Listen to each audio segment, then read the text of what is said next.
Hello, this is the weekly Tradecast. I'm Sarah Toms. Throughout the year, we're celebrating the 60th anniversary of UN trade and development with a series of special episodes on the big themes that drive our work and transform people's lives around the world. The views in this interview are those of the guest. Coming up now. Fragmentation for the time being is the new normal. In fact, I would call it an age of overlapping emergencies where we have an increasingly unstable global order, increasing geopolitical tensions. So we better get prepared to navigate the storms ahead. This week, with special guest Isabella Weber, we're looking at how the global economy is evolving in a more fragmented world. Since 1964, when UN Trade and Development was created, the world has changed profoundly in response to many challenges and opportunities. Now, technology and climate change are major forces transforming our work, lives, and futures. At the same time, a series of crises and conflicts are creating a greater sense of fragmentation. In June, we marked the 60th birthday of UN Trade and Development with the Global Leaders Forum. Heads of government, leading economists, and other experts convened here in Geneva to chart a new development course in a changing world. Isabella Weber, Assistant Professor of Economics at the University of Massachusetts Amherst, was one of the panelists. Welcome, a warm welcome to you. There's basically, I think, no question that there will be more shocks. The question is when they're going to hit and where they're going to hit, but not whether or not. So if this is the case, I think we can look at the past couple of years as some sort of a dress rehearsal for what is to come. This might be a very bleak way of looking at it, but I think it's not completely implausible. And I think we should be looking at what has been happening to draw lessons for how we can be prepared for the shocks to come. Thank you so much, Professor Weber. For more, I caught up with her at the forum to find out how we can better support trade, development, and build global resilience in the midst of so many disruptions and difficulties. Is the world becoming less globalized, and what effects are today's powerful disruptions that we've all seen having on economies and trade and development? So the question of whether we'll be less globalized is a question of perspective, I think. It's pretty clear that the kind of globalization that we have seen that has really been centered around Europe and the US, with companies headquartered in the West, basically facilitating and running globalization, that this kind of globalization is coming to a close and that a new form of globalization is emerging that might be more fragmented, that might be more South-South, that where clearly China is playing a completely different role from what it used to play. So China is no longer going to be the workshop of the world. China is also going to be one of the systems integrators of this new globalization. Whether this will be truly global or more fragmented and regional, bipolar, multipolar, I think remains to be seen.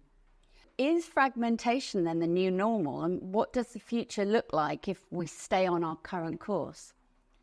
I think that fragmentation for the time being is the new normal. In fact, I would call it an age of overlapping emergencies where we have an increasingly unstable global order, increasing geopolitical tensions, while the world is facing some of the most intense challenges that we have faced in recent or even human history.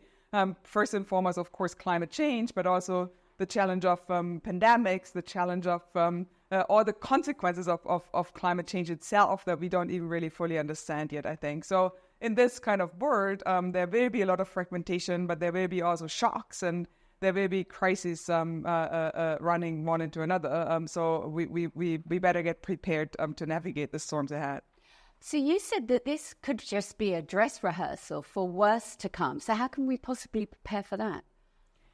When I say dress rehearsal, I think it could have been a dress rehearsal. It could have also been like the worst that we have seen. But in any case, these kind of shocks that we have experienced, I think, are in the pipeline. If you look at, for example, the Red Sea situation, if you look at the shipping sector, we have already the next major shock right there. If you look at agriculture and the importance of climate change and extreme weather events for agricultural production, then the likelihood of future shocks to grains and food staples is extremely high. So this means that there will be more shocks to come, and the question is, how are we dealing with them? When I'm talking about as economic policy preparedness, I think we have to focus on systemically important areas, and we have to recognize that areas like food staples, like basic energy sources, like shipping, like a range of other commodities, like computer chips, are areas in which when there are local disturbances, it can have system-wide implications. So we need to look at how these sectors are regulated, how these sectors are organized,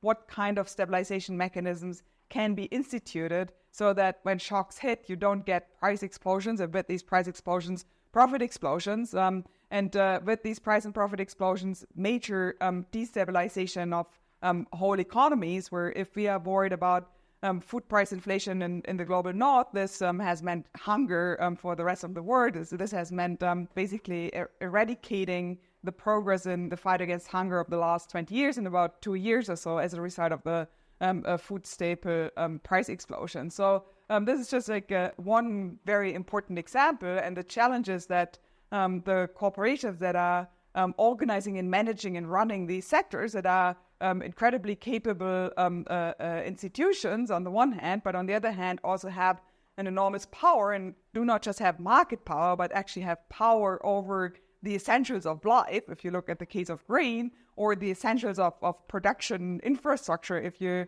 look at things like energy or shipping, that these kind of corporations have learned that the worst of times for most people actually ended up being the best of times for them. So we have a situation where the companies that are running these sectors have been benefiting dramatically from these massive shocks, which means that if we are serious about resilience, we have to look at how these sectors are organized and how we can realign the public interest of greater stability in these essential, systemically important sectors with the interests of the companies that are running these sectors.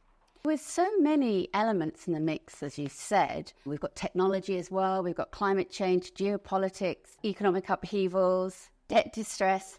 How can we prioritize properly and align on actions and find funding for it all? Of course, the funding question is a big one, but I think that the cost of preparation, the cost of being preparedness, usually looks high when you have to spend the money, but it's lower than the money that you have to spend when you actually wait until the disaster is there, right? This is the whole logic of disaster preparedness.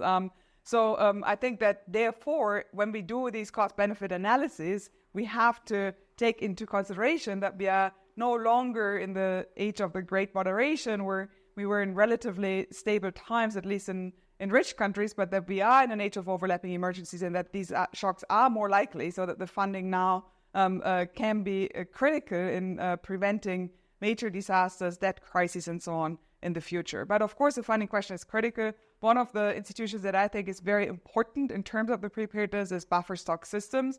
Now, buffer stock systems, of course, mean that you are storing storable goods. And if you are storing these kind of goods, you actually have something that could also be an asset against which you can issue bonds or you can issue currency, depending on which institutions are involved.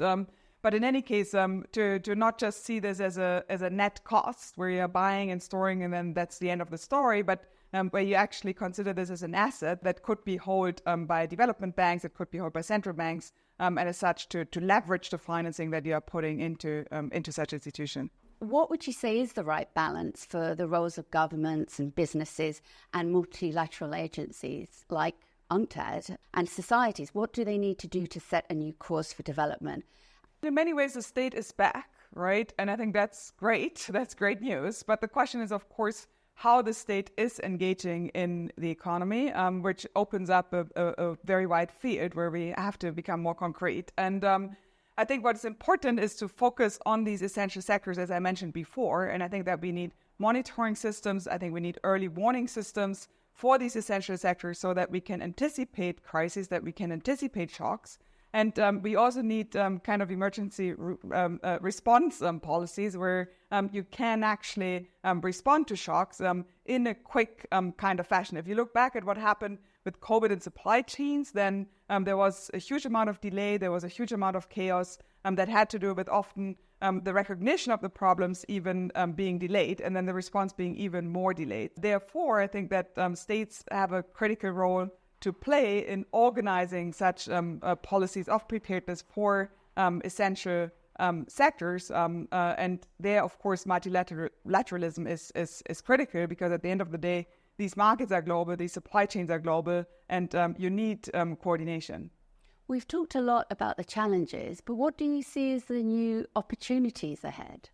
There's a lot of challenge ahead of us. Of course, there are also opportunities. The build out of new industries to facilitate a green transition means that to some degree there is disruptions to certain path dependencies, which always also entails opportunities.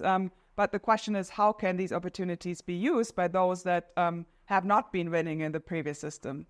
What is the role of UN trade and development and other multilaterals to actually help achieve some of these goals?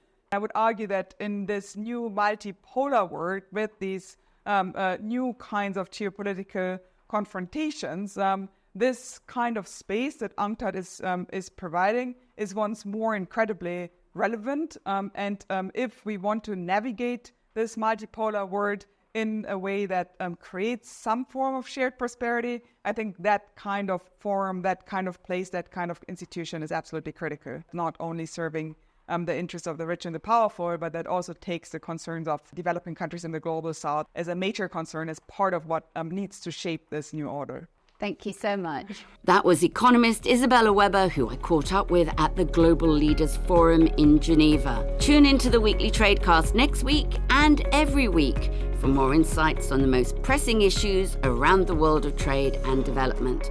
And there's even more on our website, unctad.org. I'm Sarah Toms in Geneva. Goodbye for now.